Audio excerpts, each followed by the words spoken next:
Chapitre 9. Je restai un long moment immobile sur le palier, traversé d'émotions que je ne connaissais pas, les jambes tremblantes, le cœur battant, essayant en vain de retrouver mon souffle. Un courant d'air glacé me ramena à la réalité. Une porte s'était ouverte quelque part au-dessus de moi et des pas approchaient dans l'escalier en colimaçon par lequel j'étais venue. Il venait de l'étage où devait vivre le seigneur de la Roche, l'époux de dame Morgane. Pour la première fois de ma vie, je commençais à comprendre ce qu'était la jalousie, cette bête qui vous ronge le ventre de ses crocs. De l'envie, de l'impatience, de la colère. La jalousie était tout cela à la fois. Quelqu'un était le seigneur et maître de dame Morgane, et pour elle, moi, Michel, je n'étais qu'un enfant qu'elle chassait quand le vent grondait.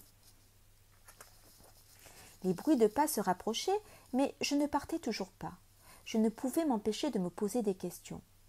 Que se passait-il dans cet endroit abandonné des hommes? Pourquoi n'avais-je jamais vu le seigneur Guillaume? Pourquoi dame Morgane ne sortait-elle pas plus souvent? Pourquoi ne pas aller plus haut? Pourquoi ne pas explorer ce donjon qui m'intriguait depuis que j'en avais discerné la silhouette noire le jour de mon arrivée? Les pas étaient traînants, trop lourds pour être ceux d'un enfant, mais trop légers pour être ceux d'un homme. Sans prendre le temps de réfléchir, je me dissimulai derrière une vaste tenture, glissant un œil pour observer celui qui marchait ainsi. Jamais je n'avais imaginé, même dans mes rêves, un être si petit et si difforme. Vêtu de jaune, de vert et de rouge, un bonnet à clochette de guingois sur la tête, les jambes et les bras tors, un cou de taureau, un homme dont le haut du crâne ne m'arrivait qu'à la ceinture, un nain. Un masque de tissu couvrait sa bouche et son nez, alors qu'il portait à bout de bras une bassine en fer où trempaient des bandes de tissu dégageant une odeur épouvantable. Il passa sans me voir et continua sa descente. J'attendis un moment, puis, à mon tour, me glissai dans l'escalier.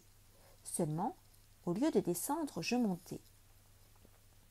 Surtout pas plus haut. N'oublie pas que l'obéissance est une qualité première, le silence aussi.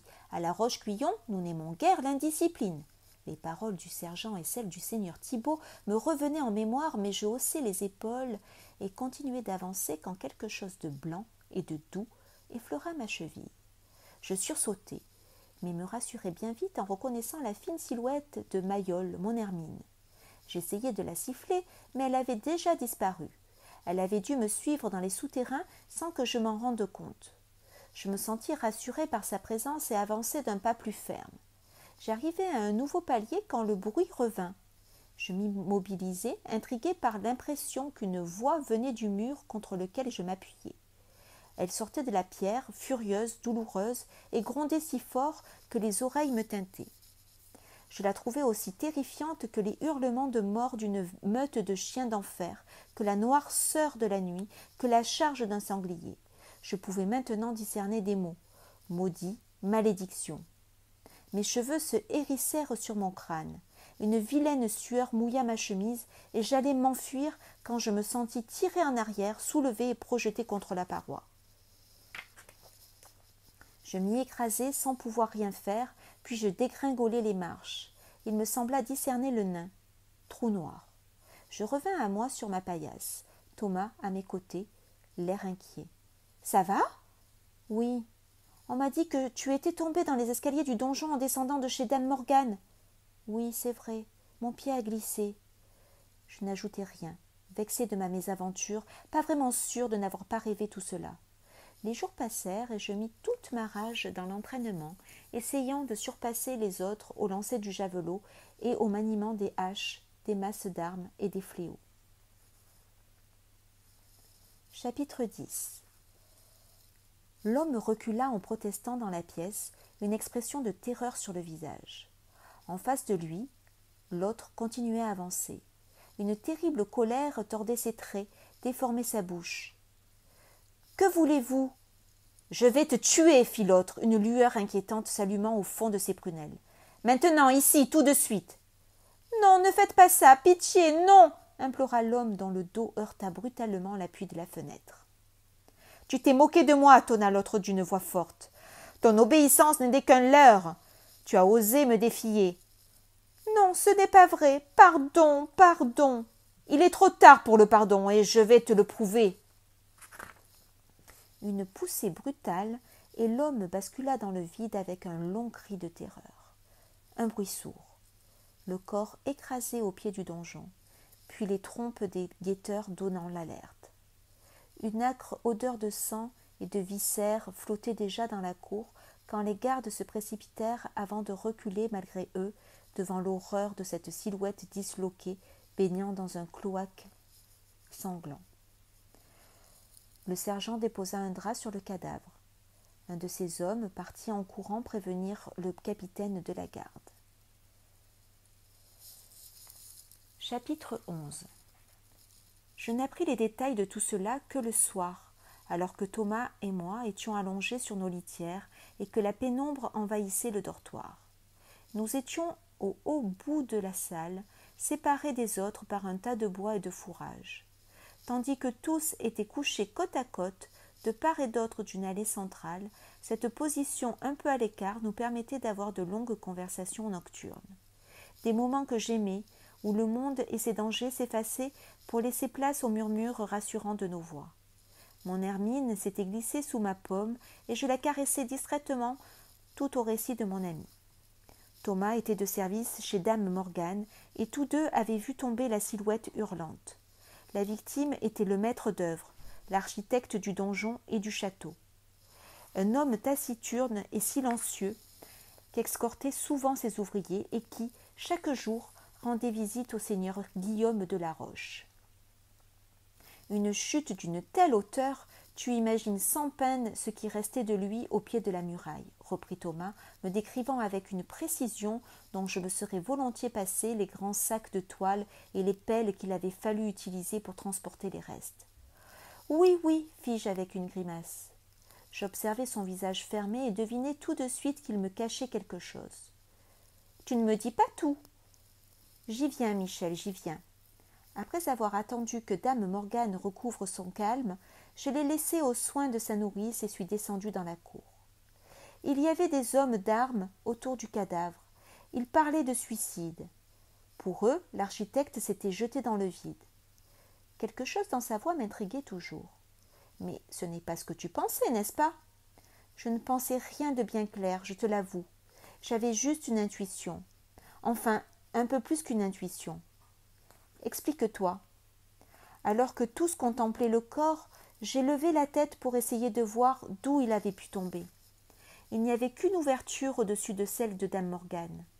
Oui, celle des appartements de sire Guillaume. Mais tu oublies le chemin de ronde encore au-dessus. Et toi, tu oublies les guetteurs présents de jour comme de nuit. C'est vrai, approuvai-je, un peu vexé de la sagacité de mon ami. Continue, je t'ai interrompu. Pourquoi me parlais-tu de cette fenêtre? J'ai peut-être rêvé, mais je ne crois pas, répondit Thomas. Une ombre noire était penchée par-dessus l'appui, le visage dissimulé par une ample capuche. Une ombre noire. Les pires visions m'apparurent alors. Des démons aux gueules immenses, aux ongles démesurés, des êtres difformes comme les sculptures mi-hommes, mi-animaux de Notre-Dame de Chartres. J'étais trop loin et pourtant j'ai eu l'impression. Thomas hésita longuement puis reprit. J'ai eu l'impression. Une male-mort. Oui, un meurtre. Mais qui et pourquoi? Pourquoi? Je ne sais pas, mais qui? J'ai une petite idée. Tu connais le fou de Guillaume? Oui. Je n'avais jamais osé lui avouer les circonstances de ma première rencontre avec le nain. J'ai pensé à lui. Tout le monde le déteste au château. Il effraie les femmes et les enfants. Il inquiète les serviteurs et il fait parfois des tours pendables aux gendarmes. D'aucuns, des palefreniers, je crois, lui ont jeté des pierres et il a fallu que le capitaine de la garde intervienne avant qu'il ne l'achève. Depuis, paraît-il, il n'a plus qu'une idée en tête, se venger de ceux qui l'ont maltraité. Il a des bras énormes et un cou de taureau. Avec la force qu'il doit avoir, il n'aurait eu aucun mal à se débarrasser du maître d'œuvre. Oui, c'est même le seul homme de ce château qu'évite soigneusement le dogue de Thibaut. Thomas se tut, les sourcils froncés, puis un ton plus bas poursuivit. Cette fenêtre est aussi celle de sire Guillaume, et je... Non, m'exclamai-je, étonné de son audace. Tu n'as tout de même pas imaginé que le seigneur de la Roche-Guyon... Là tu y vas fort, Thomas. Pourquoi aurait-il fait cela? Pourquoi se débarrasser de son architecte? Non, le fou est plus probablement l'assassin. Peut-être l'architecte l'a-t-il humilié et il s'est vengé. C'est possible, reconnut mon ami. Ce fou est vraiment une singulière créature. Il va et vient à sa guise du donjon au château sous la protection de Guillaume. Toujours seul, sans amis, et doté, paraît-il, d'étranges pouvoirs. Il apparaîtrait et disparaîtrait, il se joue des murailles et des portes comme un esprit malin. Des milliers des questions se bousculaient dans mon esprit. Je repris. Pourquoi ne voyons-nous jamais le sire Guillaume? Il ferait retraite pour étudier et serait de santé fragile. Tu l'as déjà rencontré? Non, et cela fait pourtant 2 ans que je suis ici. Personne parmi nous ne l'a vu. Il ne tolère pas de visite, hormis celle des siens et du fou, et du maître d'œuvre, lui rappelai-je. Trop de mystère pour nous, conclut Thomas avec agacement. Et puis cette mort est l'affaire du capitaine de la garde et des seigneurs, non la nôtre. Je secouai la tête en signe de dénégation. Je me voyais déjà expliquant au seigneur de la Roche et surtout à dame Morgane que j'avais trouvé l'assassin. À ce moment, Hervé, un de nos compagnons écuyers, s'approcha de nous, s'asseyant sans façon sur la paillasse de Thomas. « On ne t'a pas beaucoup vu aujourd'hui. »« J'étais chez dame Morgane. » L'autre hocha la tête d'un air entendu. « Comment va ton épaule ?»« Bien. Le maître d'armes a un certain talent de rebouteux, et le temps fait son œuvre. » Le silence retomba. J'étais sûre qu'Hervé venait aux nouvelles, curieux comme les autres, comme moi aussi, de tout savoir sur la mort du maître d'œuvre. « Tu as vu l'homme tomber du donjon ?» demanda-t-il soudain. « Oui, mais je n'ai pas envie d'en parler. »« Tout de même, insista Hervé, tu pourrais nous raconter. Delille n'a rien voulu nous dire. »« Demain, si tu veux bien. » Le ton était ferme. Il était inutile d'insister. Le grand Hervé le sentit et se releva avec mauvaise grâce, haussant ses larges épaules. « Bon, bon, fit-il maussade. Demain, alors. » J'attendis un moment qu'il se soit éloigné, puis reprit à voix basse. « Le seigneur Guillaume ne sort jamais du donjon? Vraiment jamais? » « Non. » Thomas hésitait à nouveau. « Quoi? Parle !» le poussai-je, plus excité que je ne voulais l'admettre par toute cette mystérieuse affaire. Un des hommes du guet m'a dit l'avoir vu une fois, mais je pense qu'il était ivre. Continue. Il m'a confié que Guillaume sortait parfois la nuit et que son aspect était effrayant, que c'était un monstre difforme. Nous pourrions questionner à nouveau cet homme. Thomas hocha la tête et reprit d'une voix changée. J'ai voulu le faire, mais il a été pendu haut et court pour avoir volé dans les réserves du château. Pendu? Oui. Tu n'as pas remarqué le gibet à l'entrée du château? Mais je pensais qu'il ne servait jamais, qu'il était juste là pour décourager les voleurs et les pillards.